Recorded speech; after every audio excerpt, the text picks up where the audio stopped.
청년들의 자산 형성에 도움을 주기 위한 상품 청년미래 적금이 이제 곧 출시됩니다. 자, 알고 계시죠? 정부가 지난 4월 말에 이제 청년미래 적금 출시 관련 보도자료를 최종적으로 냈는데 이제 한 달 남았으니까 잘 모르고 있으신 분들은 반드시 꼭 확인하셔서 다른 사람이 혜택을 볼 때 본인만 혜택을 못 받는 그런 사태에 처하시지 않으시길 바랍니다. 자, 2026년 6월에 출시 예정인 지난 윤석열 정부 같은 경우에는 이제 청년 도약 계좌가 있었죠. 네, 문재인 정부 때도 있었는데 이름이 기억이 나지 않습니다. 어쨌든 이 청년도약 계좌와 이 청년미래 적금은 이제 둘이 중복이 되지 않는 상품이기 때문에 도약 계좌에 지금 가입되신 분들, 그리고 또 신규로 가입하실 분들 모두 일단은 청년미래 적금에 대한 내용을 확인을 하셔야 됩니다. 청년도약 계좌보다는 이 정부 매칭금, 이 기여율이 청년미래 적금이 더 좋을 수는 있습니다. 하지만 청년도약 계좌 같은 경우에는 이제 5년 상품이고 청년미래 적금은 3년 상품이라는 점에서 전략적으로 어떻게 본인이 활용하느냐는 이제 개개인마다 차이가 있을 테니까요. 일단은 청년미래 적금에 대해서 먼저 함께 알아보도록 하겠습니다. 자, 여기 가려진 건 원금입니다. 원금. 자, 청년미래 적금의 3대 포인트를 짚어보자면 일단 월 최대 50만 원을 납입할 수 있고 3년 만기 상품이라는 점, 그리고 납입금의 최대 12%까지 매칭이 된다. 이게 무슨 얘기냐? 정부가 이 매칭 비율에 맞게 추가로 적립을 해준다는 얘기죠. 그리고 이자 소득세가 전액 비과세로 되죠. 자, 이자 소득세가 15.4%가 있는데 요게 없어진다 라는 점도 당연히 장점이라고 할 수 있습니다. 자, 기여금과 이자를 원금과 함께 모두 챙길 수 있다는 점에서 청년분들이라면 가입을 마다할 필요가 없는데요. 물론 개인적으로 이제 주식이나 뭐 투자를 하시는 분들이 있을 수 있기 때문에 선택은 본인 몫이긴 한데, 제가 생각했을 때 이거는 이제 현실적으로는 청년뿐만 아니라 뭔가 가족분들의 자금을 통해서 적금이 되지 않을까, 약간 그런 생각이 듭니다. 여러분들이 청년미래 적금에 대해서 조금 관심이 생기셨다면 이제 다음 장으로 넘어가겠습니다. 과연 누가 가입을 할 수 있는지, 그것이 중요하겠죠. 자, 여러분들이 청년미래 적금에 가입할 수 있는지는 일단 연령과 소득이 중요한데요. 연령은 청년기본법에 규정되어 있는 청년의 기준을 따릅니다.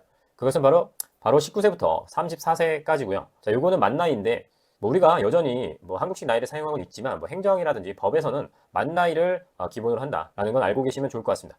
다만 병역 이행자 같은 경우에는 그 기간만큼 차감이 되기 때문에, 자, 만약에 36세인 남성이 있습니다. 근데 이분이 군대 생활을 2년을 했어요. 그러면 이분은 마이너스 2세가 되기 때문에 만 34세라서 가입이 될 수 있다는 점 참고하시면 될 것 같고, 그리고 이 35세 특례가 뭐냐? 지금 청년도약 계좌가 2025년 12월에 가입을 중단했습니다.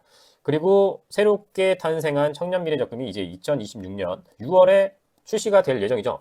그럼 이 사이에 이미 만 34세를 넘은 사람들, 즉 만 35세가 되어버린 사람들도 그런 경우에는 특별히 가입을 하게 해주겠다, 뭐 이런 얘기입니다. 연령을 봤으니까 이제 소득을 좀 봐야 되는데, 이 소득, 자, 대학생이라든지 뭐 이제 군인도 있으시잖아요. 뭐 20대 초반 같은 경우엔 이런 분들도 가입할 수 있는지에 대해서는 뭐 보통 정부 보도자료에 다 답이 나와 있는데, 제가 말씀을 드리자면 일단 소득은 있어야 됩니다. 게다가 이게 전년도 소득이 있어야 되기 때문에 만약에 2025년도에 일을 하지 않았고 2026년부터 일을 하신 분들은 올해는 가입을 못한다고 보시면 돼요. 그런데 이 대학생 같은 경우에는 아르바이트를 하시면 근로소득이나 또 혹시라도 뭐 사업을 운영한다고 하면 사업소득이 있기 때문에 이 국세청 신고된 소득이 있으면 가입이 가능합니다. 그런데 군인 같은 경우에는 어떻게 될까요? 군인의 소득은 사실 왜 문제가 되냐면 이게 비과세 소득이거든요, 원래. 이런 비과세 소득으로 유명한 게 육아휴직 급여가 있습니다. 자, 그렇기 때문에 왼쪽에 이미 뭐 써져 있긴 한데 원래는 가입이 불가지만 육아휴직 급여 또는 이제 군장병 급여만 있을 경우에는 예외로 가입을 시켜줍니다. 그 뭐 병영적금도 있는데 뭐 이것도 가입하면 상당히 도움이 될 것 같다는 생각이 들고요. 그리고 예외적으로 금융소득 종합과세 대상자는 가입이 안 되는데, 왜냐하면 이 금융소득 종합과세에 대해서 뭐 크게 얘기는 하지 않겠습니다만 이게 과세되는 분들은 금융소득이 많아서 가입이 안 되는 겁니다. 자, 그리고 기준은 이제 3년이죠. 자, 원래 가입 조건을 볼 때 소득 기준을 같이 살펴봐야 했는데 일단은 기여금 혜택과 함께 살펴보는 게 더 좋을 것 같다는 생각이 듭니다. 왜냐하면 이 정부 기여금이라는 그 추가 적립금이 소득에 따라서 매칭 비율이 달라지거든요. 그래서 0%, 6%, 12% 이렇게 나뉘는데, 자, 여기 보시면 12%는 우대형이라고 하고요. 6%는 일반형이라고 하고 0% 기여금이 전혀 없지만 이자 소득세 비과세 혜택만 주는 경우, 이렇게 세 가지로 분류를 해놓고 이 세 가지 유형이 소득 기준이 다르기 때문에 여기서 살펴보시면 됩니다. 자, 가장 높은 매칭 비율을 가지고 있는 이제 12% 우대형을 한번 볼게요. 이분들은 어떤 분들이 가입을 할 수 있느냐? 일단은 총급여 3,600만 원 이하라고 되어 있습니다. 자, 여기 종합소득이라고 되어 있는 건 근로소득뿐만 아니라 다른 소득까지 포함되어 있을 때 얘기니까요. 각자 알아서 판단하시면 되고요. 그리고 소상공인일 경우에 연매출 1억 원 이하라면 우대형이 될 수 있는데, 이거 이제 개인과 소상공인 각자의 요건이고, 두 번째로 가구 중위소득을 봅니다. 즉 같이 살고 있는 가구원들과 소득을 합쳤을 때 중위소득 150% 이하라면 우대형이 될 수가 있죠.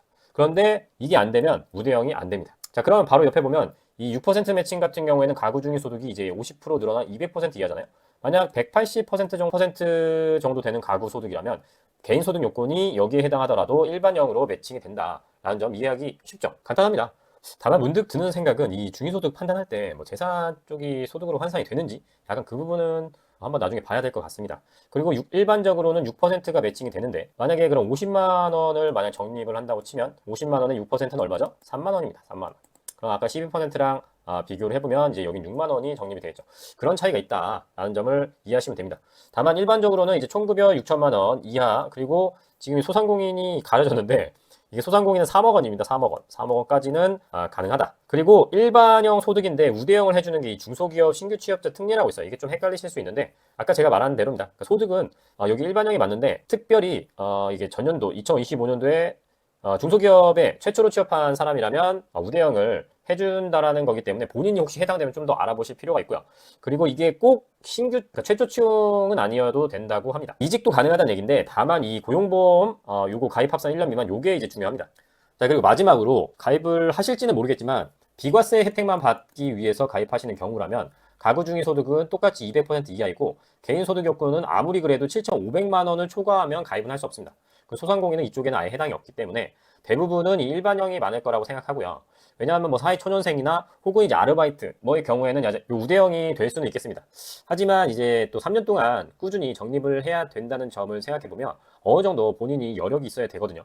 그런데 현실적으로 생각해보면 이게 본인 소득이 아니고 그냥 만약에 아는 분, 뭐 부모님이 대신 적립을 도와줄 수도 있다고 생각이 되거든요. 그렇기 때문에 이 가구 소득이 나온 이유는 금수저들의 가입을 좀 막으려고 넣었다라고 생각이 됩니다. 이 기준이 적당해 보이긴 합니다. 일단은 100%의 2배니까요. 오히려 이게 확대가 되면 역선택이라고 할까요? 딱히 이런 혜택이 크게 필요 없는 뭐 자산 많은 집안에서 또 혜택을 볼 수 있기 때문에 이 청년미래적금의 경우 이 가구 소득이 청년도약 계좌보다 조금 강화됐습니다. 욕심일 수도 있겠지만 아마 대부분 우대형을 가입하고 싶겠죠. 우대형을 가입해야지 그래도 조금 도움이 될 수도 있겠다라고 생각이 드니까요.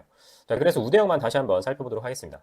중소기업 재직자의 경우에는 소득 조건이 총급여 3,600만 원 이하를 충족하거나 아까 이 특례가 있다고 말씀드렸죠. 그리고 소상공인은 2025년 국세청 신고 연매출액 1억 원. 자, 매출액입니다. 순수익이 아니고 매출액 1억 원이기 때문에 이 점을 좀 참고하셔야 될 것 같고 그리고 지금 폐업을 했으면 안 되고요. 사업을 운영 중이어야 일단 우대형에 들어갈 수 있습니다. 자, 그리고 우대형 아까 가구 중위소득 몇 %라고 했죠? 150%입니다. 네, 참고하시면 될 것 같고 다만 이 주의할 점이 무슨 얘기냐 중소기업이라고 해서 모든 중소기업을 대상으로 하는 게 아닙니다. 자, 제한되는 업종이 있다는 점을 참고하라 뭐 그런 내용이니까 알아만 두시면 되겠습니다.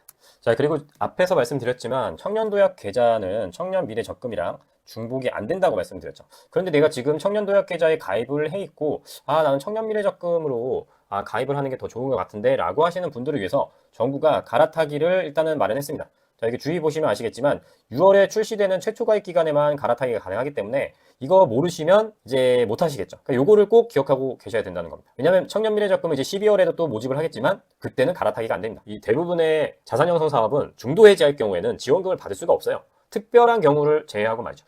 그 중에 하나가 이제 청년미래적금으로 가입하기 위해서 청년도약 계좌를 해지하는 것으로 이제 결정이 났습니다.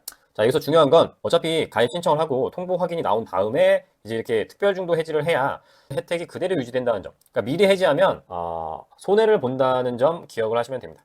그런데 일단 가입 신청을 하고 내가 가입이 안 될 수도 있는데 미리 해지하는 사람이 과연 있을지는 모르겠습니다. 보통 이런 자산 형성 사업의 혜택 유지 조건은 꾸준히 지속적으로 납입을 해야 하고요.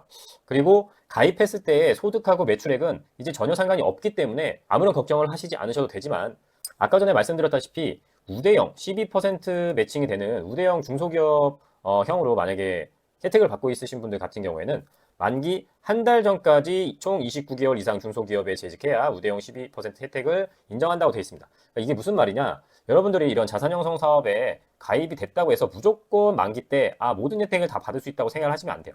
이 지급 조건이라는 게 대부분 다 있습니다. 근데 그 지급 조건을 지키지 않아서 이분이 만기 해지가 아닌 중도 해지가 된다거나 혹은 뭐 다른 해지도 있는데 중요한 건 지원금을 못 받는다는 거예요. 그렇기 때문에 가입을 하시는 분들은 반드시 그 본인이 지켜야 할 것, 그리고 마지막에 만기 신청을 할 수 있는 조건, 그건 꼭 기억을 하셔야 되고 다만 이제 이직에 대해서 문의를 아마 많이 하실 거라고 보는데 보도자료에서 밝혔습니다. 가입 기간 내 최대 2회, 그러니까 36개월 동안 최대 2회까지는 이직이 허용이 된다고 하는데 다만 대기업으로 가면 안 된다. 중소기업 간으로 이동해야지 이게 꾸준히 이어진다라는 얘기죠. 그런데 이제 기준이 29개월이기 때문에 약 7개월이라는 기간이 비는데 이 기간은 그럼 그만둬도 된다는 뜻으로 좀 받아들이게 되거든요. 그거는 한번 확인해 보시고 진행하시면 될 것 같습니다. 자, 아까 말씀드렸다시피 가입을 완료하셨다면 연령, 소득 다 상관이 없기 때문에 걱정하실 필요 없고요. 그리고 전년도 매출에 신고를 안 했으면 당연히 안 되겠죠. 뭘로 심사를 합니까?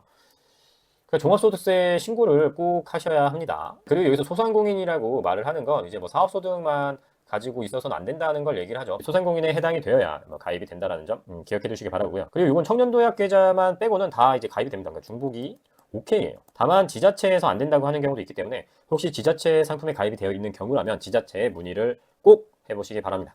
자, 그리고 적금이 이게 3년이기 때문에 도중에 무슨 일이 일어날지 좀 알 수가 없죠.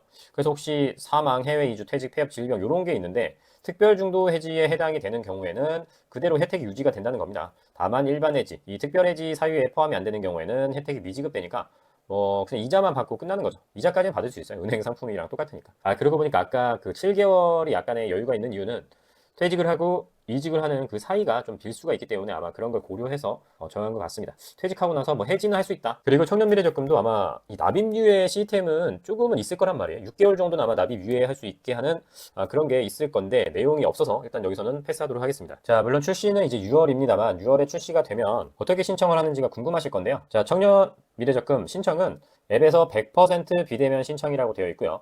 여기 보시면 복잡한 서류가 없다고 합니다. 즉 내셔야 할 서류가 없어요. 그럼 어떻게 심사합니까? 다 공적 자료 가지고 심사를 할 예정인 것 같고, 자, 그리고 이제 이 앱이라는 건 무엇이냐? 이 상품이 이제 은행에서 취급하는 어떤 적금 상품이잖아요. 그렇기 때문에 이 취급기관 앱에서 신청을 하는 겁니다. 여기 보시면 이렇게 써져 있죠. 즉 내가 만약 국민은행을 씁니다. 그럼 국민은행 앱에 들어가서 신청을 하시면 되고요. 아마 청년 그 도약계좌도 동일했던 것 같습니다. 자, 그래서 별도의 서류 제출이 없기 때문에 여러분들이 하실 게 없고 복잡하지가 않다는 점에서 상당히 좋긴 합니다. 자, 그럼 마지막으로 한번 다시 정리해 보도록 하겠습니다. 자, 다음 달이면 출시될 이제 청년미래적금 가입 전 필수 체크리스트. 자, 여러분들 나이를 한번 확인해 보세요. 물론 어리신 분들은 전혀 상관이 없겠지만 이 끝부분에 있는 분들은 내가 해당이 되나 이런 게 이제 좀 의문스러우실 수가 있어요. 제 친구 중에는 만 나이를 계산 못하는 친구도 있습니다. 그렇기 때문에 한번 확인을 해보실 필요가 있고, 작년인 2025년 소득이 있는지, 자, 홈택스 같은 데 들어가 보면 본인 지급 명세서라든지 이런 게 있거든요. 그걸 확인해 보시고 나는 과연 몇 퍼센트로 될 것인가로 보시면 됩니다. 또 이제 소득 얘기를 하면 세전, 세후 얘기하시는데 세후는 아무런 의미가 없는 거라고 저는 계속 말씀을 드립니다. 세후가 아니고 일단은 세전으로 보세요. 물론 여기서 비과세 금액이 빠지기 때문에 원천징수 영수증이면 이제 개 라인을 보면 되겠죠. 그 비과세를 뺀 금액. 자, 그리고 본인이 청년도약계좌에 가입이 돼 있다고 한다면 갈아타기를 빨리 결정을 할 필요가 있습니다. 왜냐하면 6월에 신청을 안 하면 갈아타기를 할 수가 없어요. 그렇기 때문에 본인이 어디에 해당되는지 한번 살펴보시고, 자, 궁금하신 분들은 이 서민금융진흥원 서민금융콜센터 1397번에 전화를 하시면 되는데, 물론 콜센터가 바쁜 경우에는 연결이 잘 되지 않을 수 있겠죠. 그 부분은 어쩔 수 없습니다. 다만 한 90%는 제가 말씀을 드린 거랑 똑같고 인터넷을 찾으셔도 똑같이 나옵니다. 그 외에는 사실 콜센터 분들도 대답을 못하는 질문도 있을 거예요. 어쨌든 궁금하신 분들은 여기에 물어보시면 되고, 일단 한 달 뒤에 다시 확인을 해보시면 되겠습니다. 다음에는 청년도약 계좌랑 청년미래적금을 비교하는 내용으로 찾아뵙도록 하겠습니다. 자, 좋아요와 구독 부탁드리고요. 다음에 찾아뵙겠습니다. 감사합니다.